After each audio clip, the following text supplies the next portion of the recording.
Bây giờ là 6 giờ qua 30 nhá mọi người. Giờ mình đi thăm cầu rồi. Mình đi thăm cái căn cầu đấy trước nha. Ôi chung cái gì đấy? Ôi cá lăng nho. Rồi. Như vậy là căn cầu của anh Lốc đã chung cá lăng nữa nha mọi người. Chung vào cái mặt nó luôn. Rồi. Mình sẽ đi tìm dưới nhá, để chúng cá lăng nha. Cá lăng nho ấy.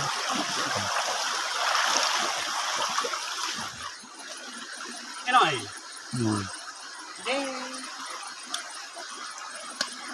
Thằng Lê cá lăng nho nha mọi người. Nghe ông kia nói chung cá chê rồi. Đây. Ở đây không chung nhá. Nghe ông nói chung cá chê mà. Ông có cái dây ấy chưa? Đây mọi người. Đâu? Thêm mà mặt cá chê nhá.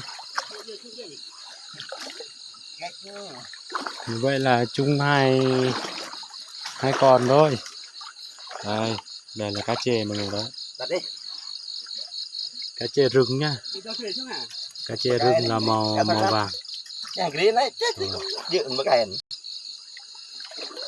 Giờ thay cái mùi khác nè. Giờ mình mắc vào cái con nhái nha. Đây. Còn nhái đây mai sang mai quay thì chắc trùng cá lóc nha. Còn nhái chỉ cá lóc thôi. Còn mùi sau kia là cá lăng với cá chê. Cái gì? Không. Cá chê hả? Cá lăng bắt đi.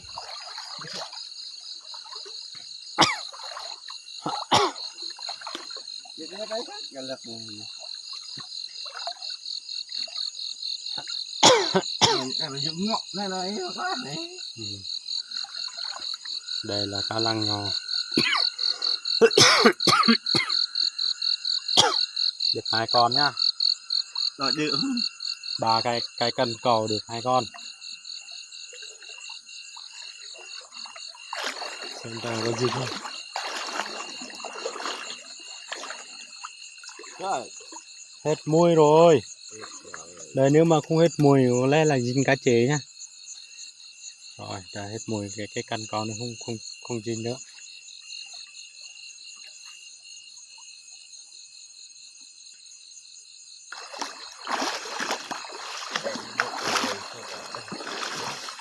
Để cắt sang mai chút nhá mọi người.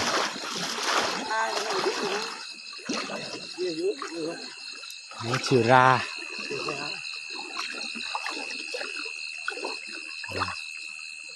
Cầu đó không dính nhá.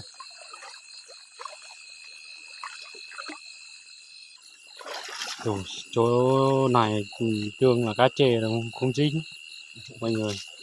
Tại vì này cầm sớm có mấy cá nhỏ nó đi tìm ăn trước, nó ăn hết cái mùi rồi. Lúc cá chê ra thì không còn mùi nữa mà nó không ăn được. Đây cái này trông không? Đây cùng vệ này sao không ta? Sao hết mùi rồi? Có chứ. Đây.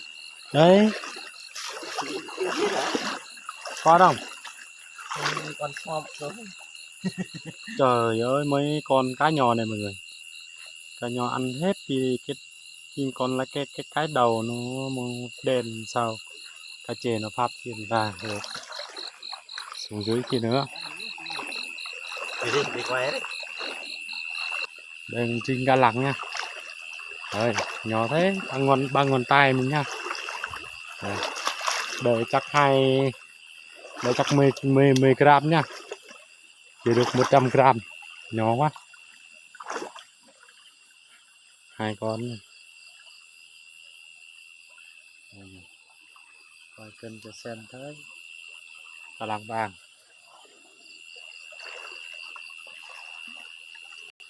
Đây con mùi không?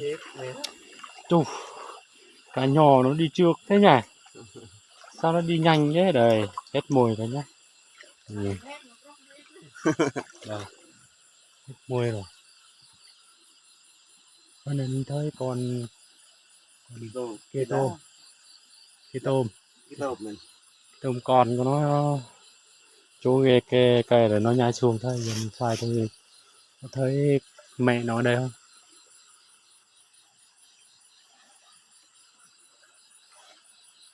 Ừ, thấy Ôi, đó là nó chập. chắc còn nhong thôi.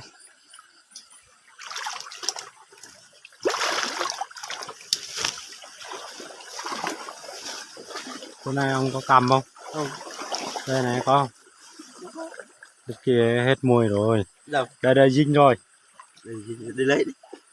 Đây Xin cá lắc mà. đấy. Rồi chỉ thêm đấy. Đây đây trên đây nè. Thêm.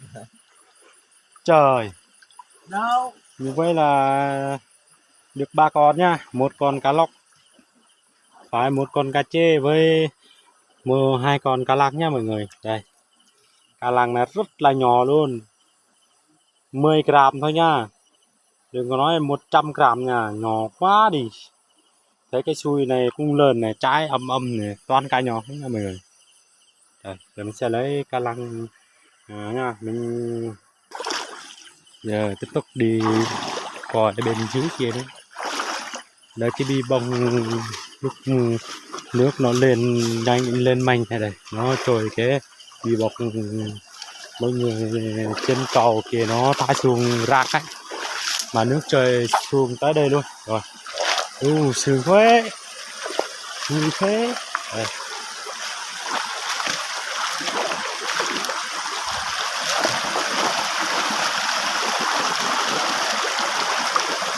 Đây.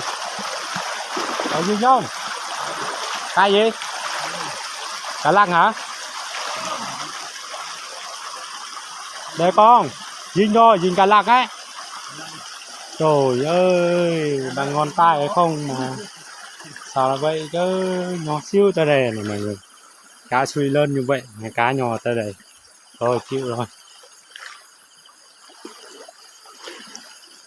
Cá lăng được 10 gram không? Trời ơi, 10 gram thôi rồi.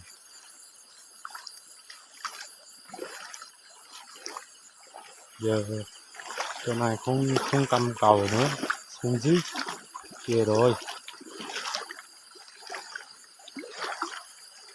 Đây đá này, đá.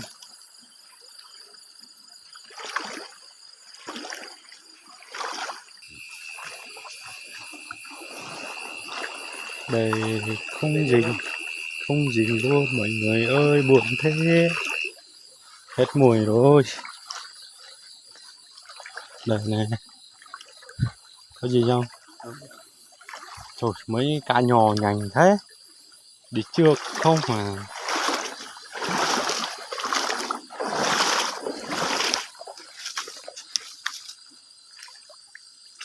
Đây cũng không dính con nhá. Đó, cần cầu đó, không dính con cá nào luôn.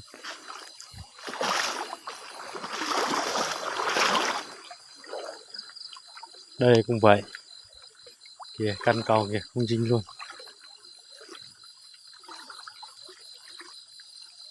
Cây nghe tiếng chim bài đi.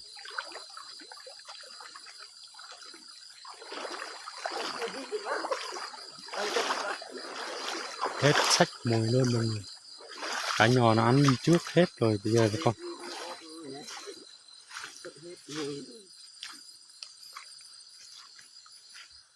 Ép rồi mà không dính thôi. Chỗ này là quá ok đó, thôi để cây cá chê không ra thì đây chỗ kia mình hồi này mình thả lưới đó, sẽ đi xem thử có gì con cá nào không.